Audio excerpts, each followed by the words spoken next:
Okay, well, welcome back to the channel. Thanks for joining me. David here, Royal Navy Yachtmaster. By the way, if you're enjoying the content on all my videos and getting value, I want to provide value, please like and subscribe. That would be awesome.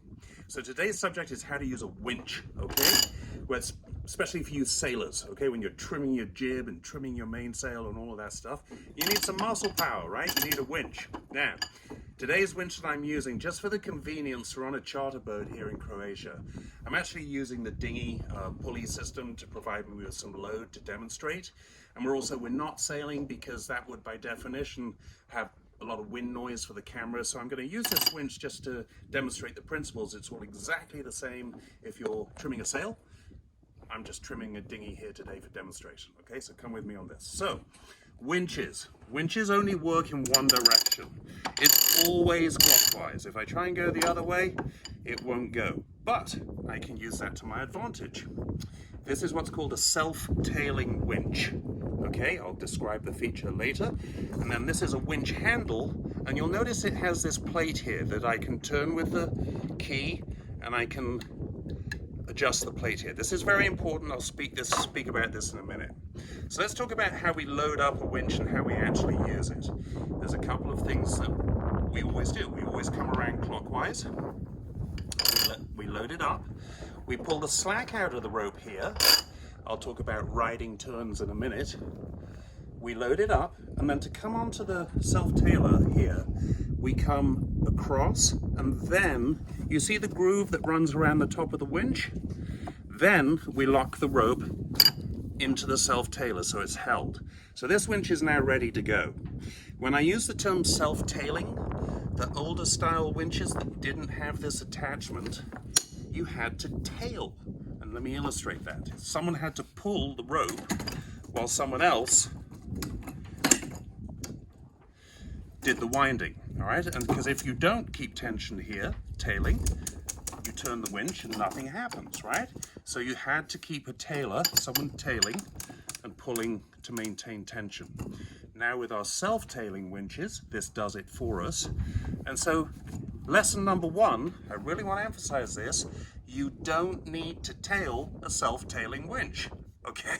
I see people all the time, they start winding and they're tailing. You only have the strength of one hand. If you do that, you don't need to tail a self-tailing winch, so let it go, all right?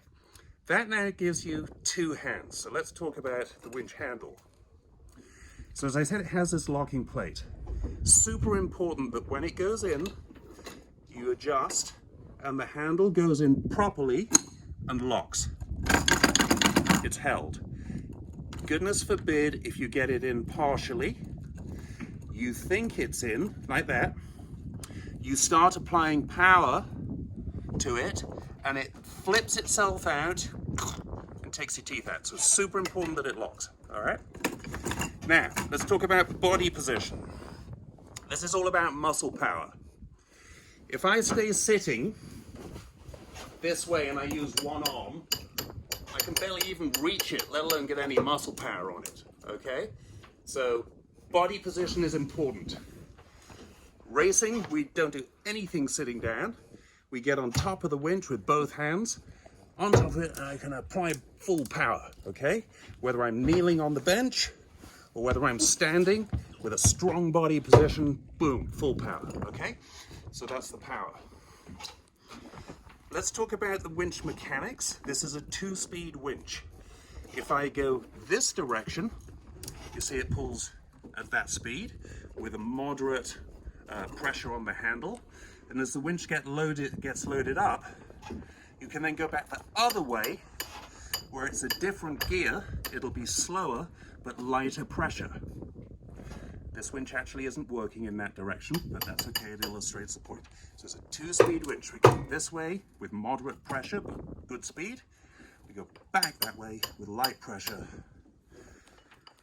light hand pressure and slow speed, all right? So that's pulling in. That's how we pull in with a winch.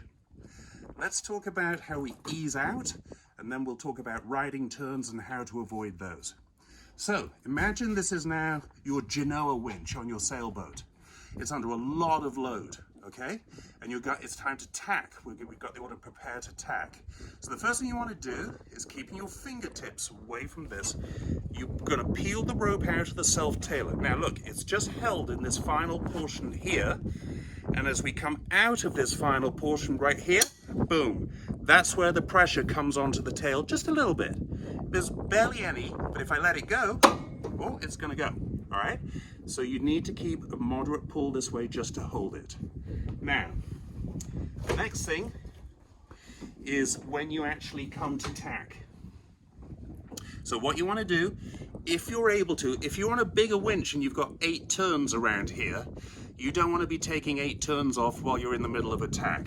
So you want to reduce a couple of turns, keeping my fingertips away and not coming up like this. If I come up like this over the top of the winch, all these turns can flip off if it's under a huge load. So coming horizontally in the same plane as the rope, I take a turn off, still feels comfortable. I might want to take an, oh no, it started to pull. So I can tell there's some pull right there. I'm now ready to tack. So when the captain helm calls helms down or Leo or whatever they say, and you see the sail come through and the pressure comes out of your jib or your mainsail, now's the time to get this rope off the winch cleanly. So here's what it looks like. What it doesn't look like is easing it out. What it looks like is this. Off the top and then feed it out, make sure it runs clearly. Okay, so again, what it isn't is ready about, Leo, helms over, ease it out, ease it out. It's not that. It's take it cleanly off the top. So now conversely, it's a little hot here in Croatia, excuse me. Conversely, pulling in, okay? When we're receiving the sail in a tack, the first thing you're going to do, you always start with 2 turns, not more, and you pull as much slack out of that rope as you can, even before the tack starts. When the tack happens, again, body position is important. You want to give yourself space. When you're pulling in a lot of sheet, what you don't want to do is this. Lots of little movements, pulling in maybe 10 feet of sheet. You don't want to do that. You want to give yourself space, overhand grip, full arm length, boom, boom, boom, boom, boom. Pull in like this. I'll show you with slack. Especially if you're racing. This is the way you do it. Give yourself space, never sitting down. There, boom, got it. Now, before I complete the winching, I'm going to throw my next couple of turns on. Okay, I can even get one more onto the self-tailer, lock it in, handle in, and we're racing. All right? So that's it. Riding turns, let's just talk a little bit about that. If I tried to pull in a whole bunch of slack, I live in America, so I'm allowed to say a whole bunch of slack. What can happen is, and I'll kind of artificially simulate, but what can happen is the rope, as it's not under load, can loop over itself and get kind of knotted up like this. It's called a riding turn and can be extremely hard to get out. And sometimes the way to get it out is to winch it out and it will kind of pull itself out. But sometimes that will just make it worse and tighter. So sometimes you have to go back around the winch, lead this over to some other winch, and pull it out that way, going back around the other way. All right, so that's a riding turn. Definitely want to avoid those.